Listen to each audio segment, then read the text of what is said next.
Ал, кеттік. Рефери рұқсатын берді. Азамат Дәлібеков.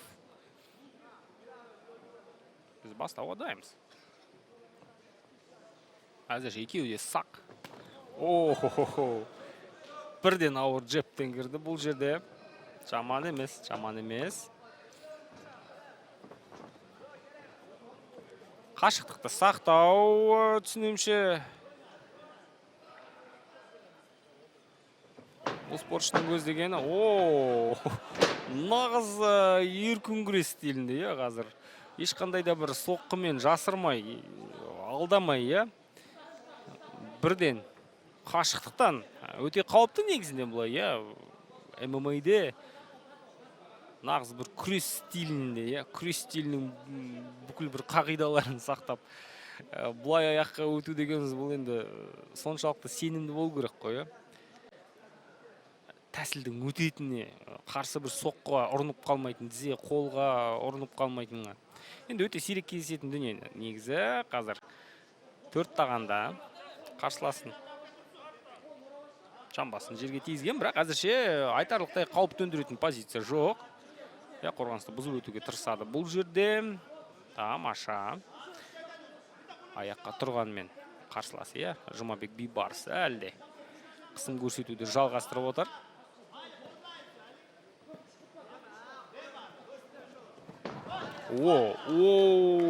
Оп-оңай қорған көт. Вау, спиннинг бэккеге тағы да міне бір айналып теуіпті көрді. Абдукаимов Алимардон.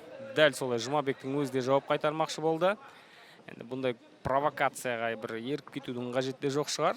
Сен қалай ұрдың, мен де солай тебе алам дегенде, бұның қажеті жоқ. Өз жоспарын ұстана білу керек. Міне тамаша қорған және өтті соққы. Вау, тағы да, бірақ бұл жерде Алимардонның өзі күресті жөн көрген екен. Мойын қалып қойды, бірақ қараңыздар. Аяқтың көмегі қажет. Жұмабек Бейбарыс сен таза қолмен қылқындырып тастаса қазір. Мына жерде болады енді, торға тірейді ме, не істейді қазір? Жоқ, құлай салу жөн көрген екен. Гард қателесті. Енді бұндай тәсілдерді аяқ белдің күшімен жасайды. Таза қолмен буындырып тастау мүмкін емес шығар, енді ондайды біз өте сирек көреміз. Қазір тек қана мойынды ұстап жатудан басқа амал қалмады. Мойынды жіберсе, Жұмабек Бейбарыстың жағдайы қиындайды.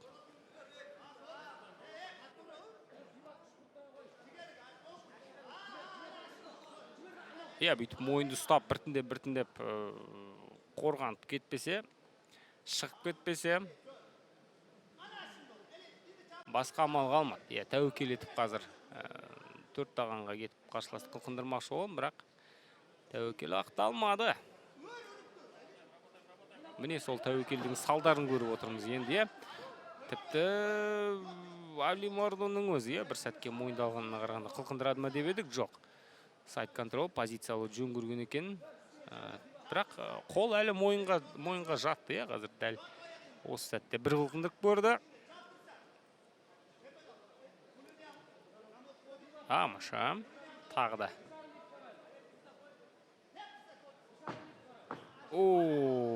Бүйірден міне тағы да денеден соққам. Енді бұндай соққылар өте қауіпті келеді. Және денеден соққылар ең бастысы адамның тынысын тарылтып жібереді, демін бұзып жібереді. Яғни кейін терең тыныс алып болдырып шаршап жатады спортшылар. Қарсыласты шаршатудың басты амалдарының бірі де осы, бүйірден көбірек соққы салу. Бұл атам заманнан бері бар қағида. Ал әзірше позицияның өзгеретін түрі жоқ. Шыны керек, Алимардон Абдукаимовта мүсе тұтқандай осы позицияны, маған да жарайды дегендей. Раундтың соңына дейін ұстап қалсам болды, бұл раунд менікі деп іштей сөйтіп көндіккенде сияқты.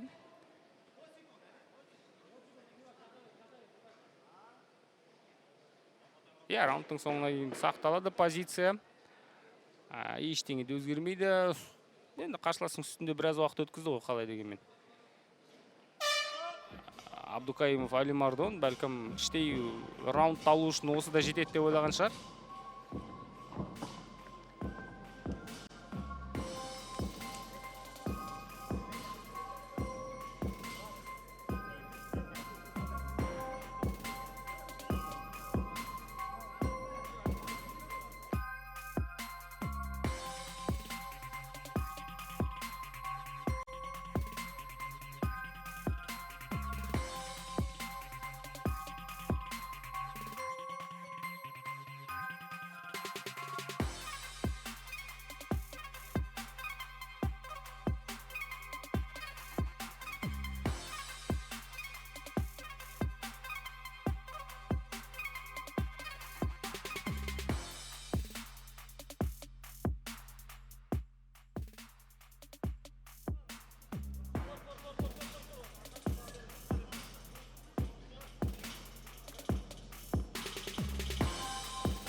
Иә, бірінші раундта біраз дене қыздырып алды жігіттер.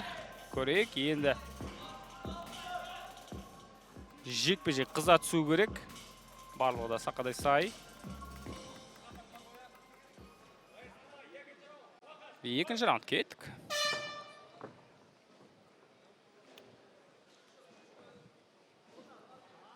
Сақ бастайды әрине, және естеріңізде болса бірінші раундтың басында да, Жұмабек Бейбарыстың джептері өте қауіпті көрінген. Сондықтан раунд басталмай жатып бірден қолданса. Міне тағы да сол соққы, дәл сол соққының астында еңкейіп те қалды Жұмабек Бейбарыс. Осы спиннинг бэк киктен сақтану керек. Міне тағы бір қайталады. Тағы да бас сәл төмендеткен кезде Абдукаимов та бұл соққыны қай кезде салу керек екенін біледі екен. Ал ағыстыра бастады. Ең дұрысы осы, аяқпен соққылар жасау үшін кеңістік керек. Сондықтан сол кеңістікті бермей ағыстырып отырса, бәлкім онда еркіндік болмайтын да шығар Алимардонда.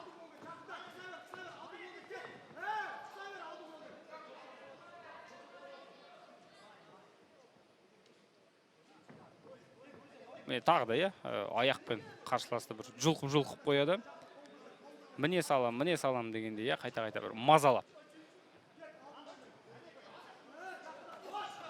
Тамаша. Бұл раунд енді екеуі де өте сақ. Қаншалықты маңызды раунд екен екеуі де түсініп отыр. Тым алыстан. Құлаштай ұрған соққы тіпті бұл жерде. Мына аяқпен соққылар өте қауіпті екен, Тағы да спиннинг бэк кик. Не үшін секірді, бұл жерде. Қаншама соққы екеуінен де ауа қармап қалып жатты. Тағы да мойындалды, қараңыздар.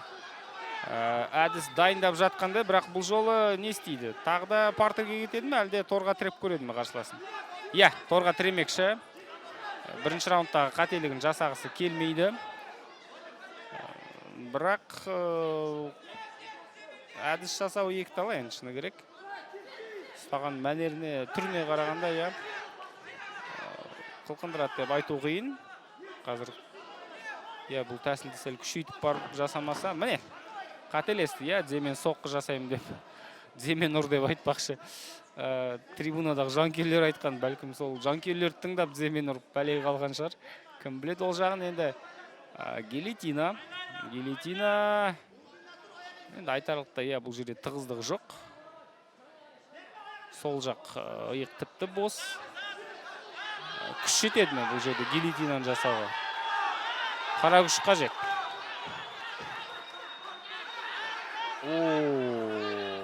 Бір сәтке қазір тыпыршып қимылдай бастағанына қарағанда Алимардонның қылқындыра бастады. Бірақ ұзаққа бара алады ма? Шыдап бере алатындай болып көрінеді енді шыны керек. Босатты.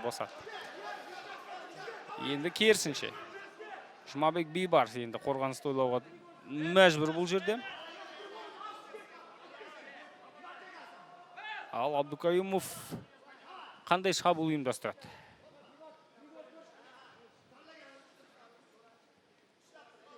Не шара қолданады бұл жерде? Тамаша. Соққы бар.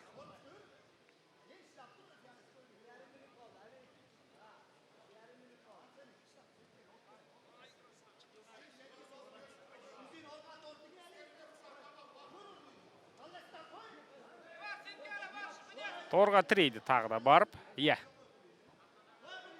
Және осы жерден енді түсінімше шынтақпен соққыларды көбірек қолдануға тырысады. Жоқ, тіпті аяқта тұруды жөн көрген екен. Ал торды ұстауға болмайды. Рефериде ескертуін берді бұл тұста. Иә, үшінші раундқа жеткен алғашқы жекпе-жекті тамашалайтын түріміз бар бүгін. Қателесті, иә, мүлт кетті. Абдукаимов, Жұмабек Бейбарыс бұл жерде мүмкіншілікті жақсы қолданып аяққа тұрып кетті. Ал, соққы алмасу тағы да. Тамаша, тағы да. Алыстан жасалынған шабуыл. Алыстан тіпті өтіп жатыр, керек десеңіз. Міне осы соққылар өте қауіпті. Пұлш етіп соққының тигенін қазір бүкіл арена естіді. Кеудеден тиді-ау деймін, иә, қателеспесем. Уақыт бар, біраз соққы жаудырып алуға болады. Мерзімнен бұрын жеңіске жету екіталай енді, иә. Қанша 3-4 секунд қалған шығар әрі кетсе. Иә, раунд аяқталды. Бұл раунд енді шыны керек есептеу қиын. Төрешілер кімнің жағына тұрады екен.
Ал, шешуші, раундты тамашалауға дайынбыз.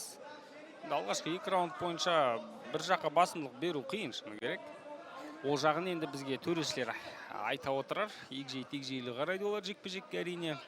Кімнің қандай соққы жасады, қай сәтте жасады, қаншалықты ауыр соққы дегендей бұның барлығын төрешінің өзімен ғана аңғаруға болатын шығар. Ал жанкүйер әрине өз спортшысының нәтижелі соққыларын көбірек көреді қарсыласына қарағанда. Бүйрегі бұрып тұратыны анық. Ал бастама жаман емес, бір-бірін тағы да қашықтықтан бір-екі мәрте жұлқып көрді. Тағы да сол қолмен соққы. Әптәуір салып жатыр, міне. Және күрестің қатты қажеті жоқ бұл жерде. Мойынды жақсы алды, торға тірейді қазір. Алимардон Абдукаимов екеуінің де енді күрестен біраз хабары бар екен білеміз. Бірі грэплингтен, бірі дзюдодан спорт шеберіне үміткер деген атағы бар жігіттер. Яғни біраз күресіп қояды.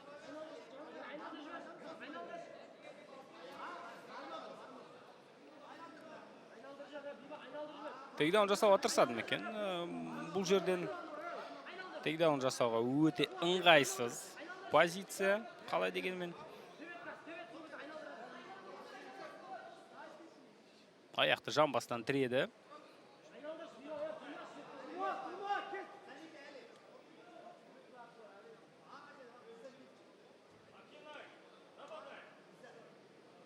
Белсенді оңдар деп.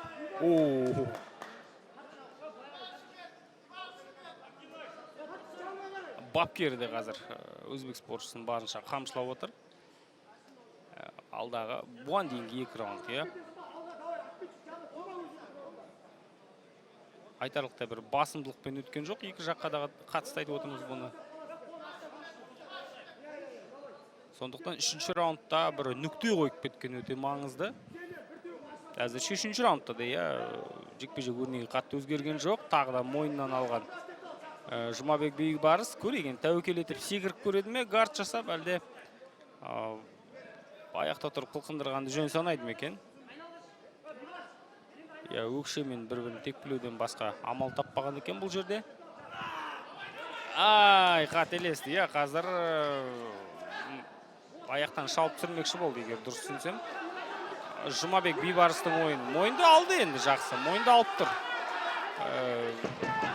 13 минут бойы төбелескен, қазір білекте күш қалды ма? Я бұндай әдісті жасау. Енді гильотина дегеніміз негізінен қара күшке бір сеніп жасалынатын тәсілдердің бірі. Тың күйде, шаршамай күйде тұрған кезде, тынысың тарылмай тұрған кезде жасауға әлде қайда бір ыңғайлы әдіс. Ал бұндай терлеген күйде, шаршаған күйде оңай емес, шыны керек.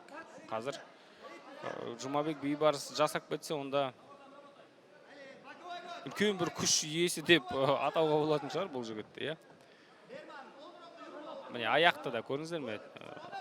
Басып қысып қалған. Алимардон Абдукаимов өткені әдістің төркінін түсініп тұр, иә. Қай жақтан басталатын? Аяқтан басталады барлығы. Егер аяқпен қазір жақсылап, мықтап ала алса қарсыласын, онда ары қарай импульс кетеді. Аяқтан белге, белден қолға, сөйтіп күш пайда болады. Күш қарсыласты буындыра алатын күш. Ал тәжірибелі грэплер ретінде бұны әрине Абдукаимов біліп отыр, сондықтан екі аяқты қосуға мүмкіншілік бермейді. Жол бермейді ондай. Әрине.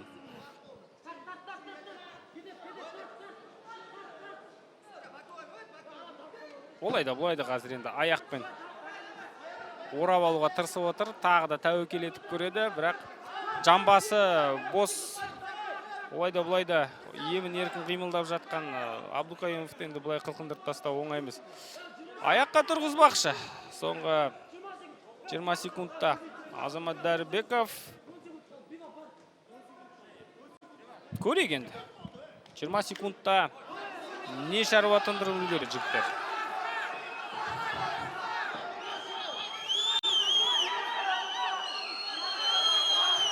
Кел дегенде, қазір Абдукаимовта қарсыласын шақырып отыр. Екеуі де бір-біріне бата алмай тұр. Міне кетті. Ал соңғы 10 секундта ашық ұрыс болады ма, жоқ па? Бір-бірін провокация жасап отыр. Бір-біріне және жекпе-жек аяқталды. Енді сөз кезегі төрешілерде не дейді екен? Есептеуге шыны керек қиындау жекпе-жек.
Бұл жекпе-жекте төрешілердің бір ауыз шешіммен жеңіске жетті. Победу единогласным решением судей одержал Темиревтин Наманган Али Абдукаюмов. Төрешілердің шешімі бір ауыздан. Алимардон Абдукаюмов осылайша кәсіпқой ММА-дегі жеңісті жолын жалғастырып отыр. Бүгіннен бастап бұл жігіт 2-0 деген көрсеткіштің егері. Ендеше біз ары қарай жылжимыз. Бізде алда жеңіл салмақтағы спортшылар алаңға шығу керек.